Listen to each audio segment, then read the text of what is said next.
The European Court of Human Rights forced transgender ideology on the United Kingdom.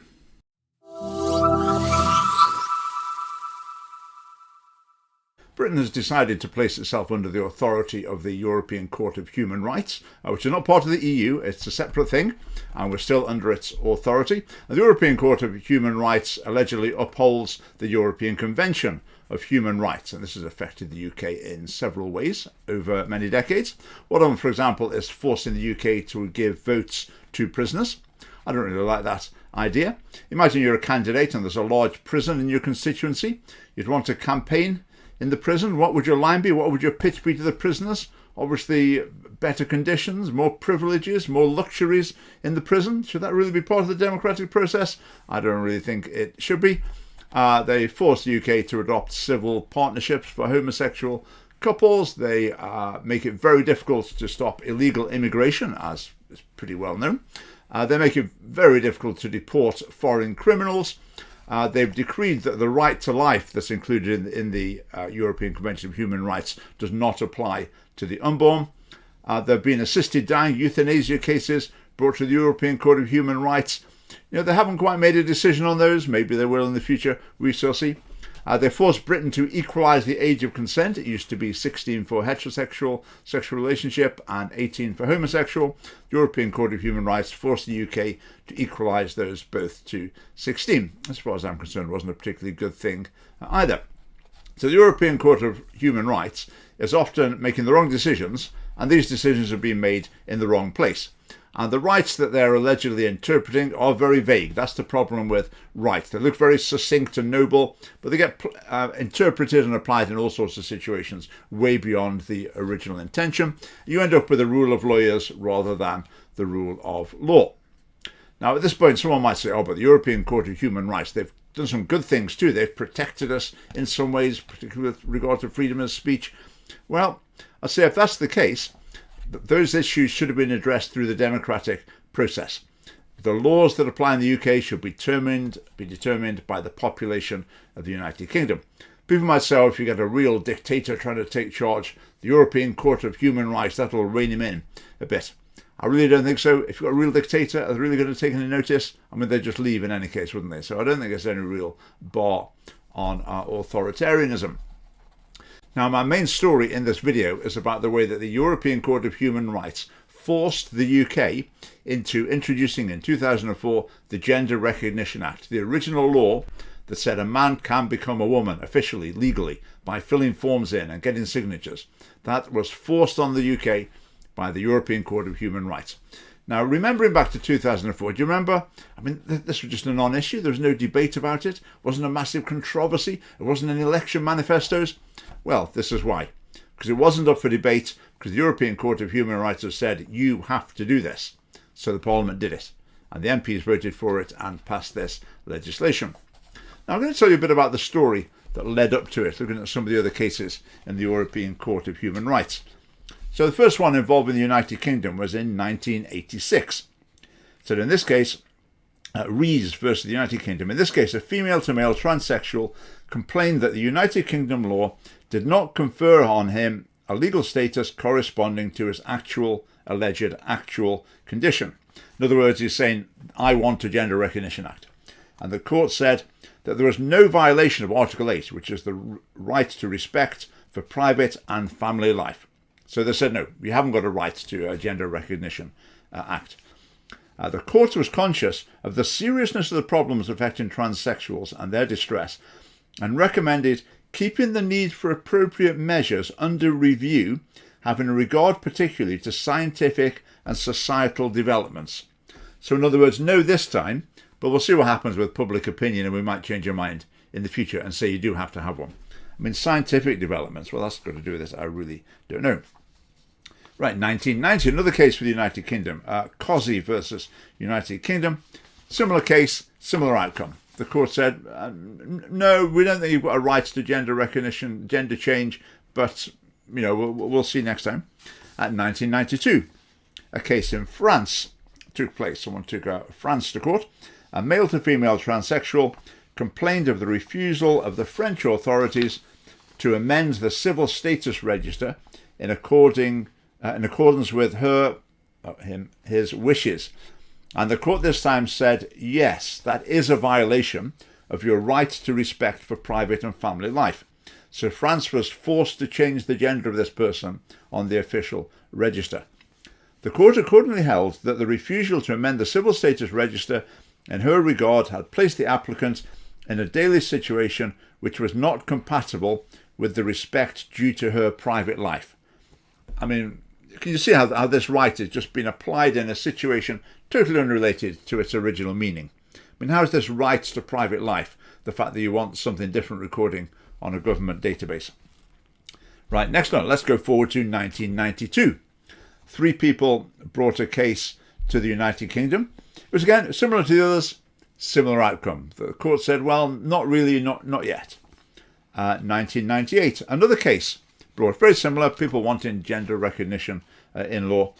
And the court said that the area needed to be kept under permanent review by the contracting states in the context of increased societal acceptance of the phenomenon and increased recognition of the problems which post-operative transsexuals encountered. So see, they're saying basically, we're riding on a wave of public opinion. We don't think public opinion's quite got there yet.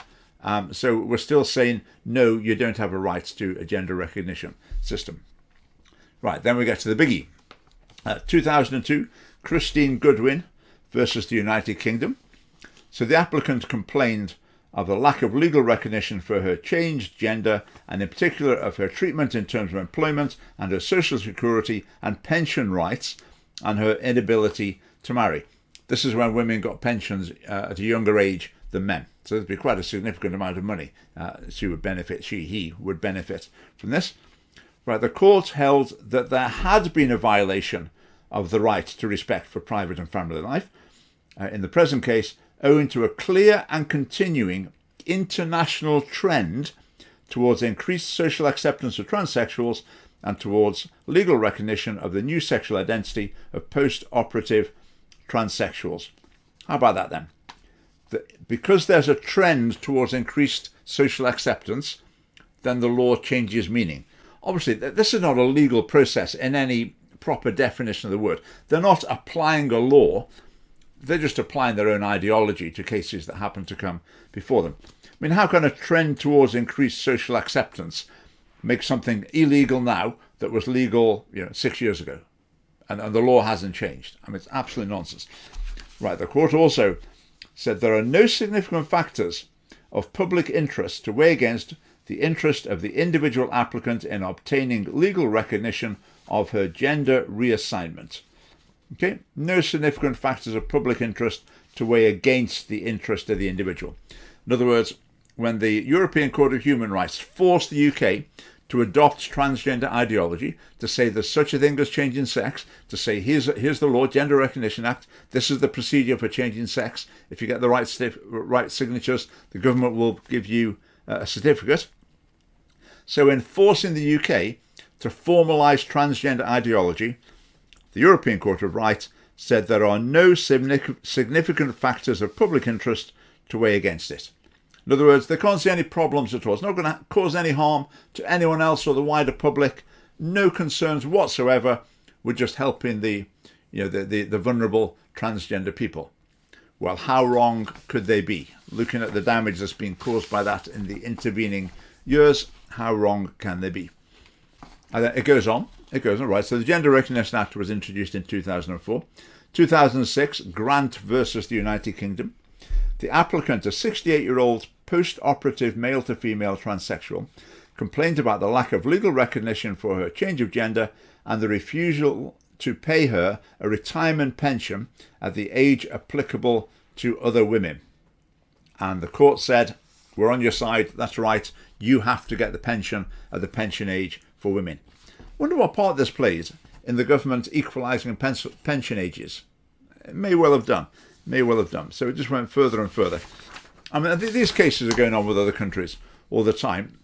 Just very recently, there's one in Poland, 2024. The applicant was a transgender woman who, at the time of lodging the application before the court in 2020, was legally recognised as a male. Her request for legal recognition was granted in 2023. The case concerned the refusal to allow her to continue prescribed hormone therapy after transfer to a new prison. In other words, a man who committed the crime, sent to prison, decides as a woman, and is now taking Poland to court for not continuing transgender treatments while he's, we assume now, in a women's prison.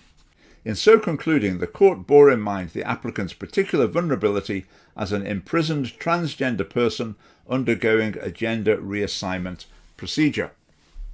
Now, this is just absolutely in line with Nicola Sturgeon's sort of philosophy, isn't it? And this is still what happens in Scotland.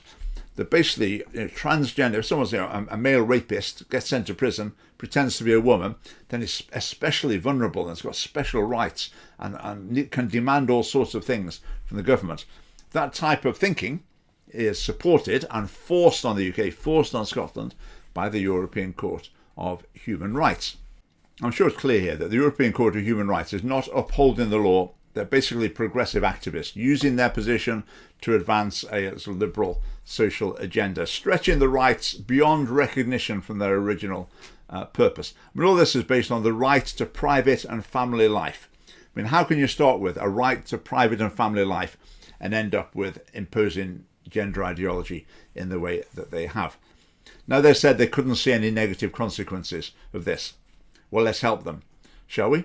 A massive amount of confusion, pain, distress, families torn apart, lives ruined by this very ideology that they forced on the UK. What a nation should have is specific laws that are clear, so any citizen can look at them and understand whether they'll be breaking them or not, understand what they can do and understand what they can't do.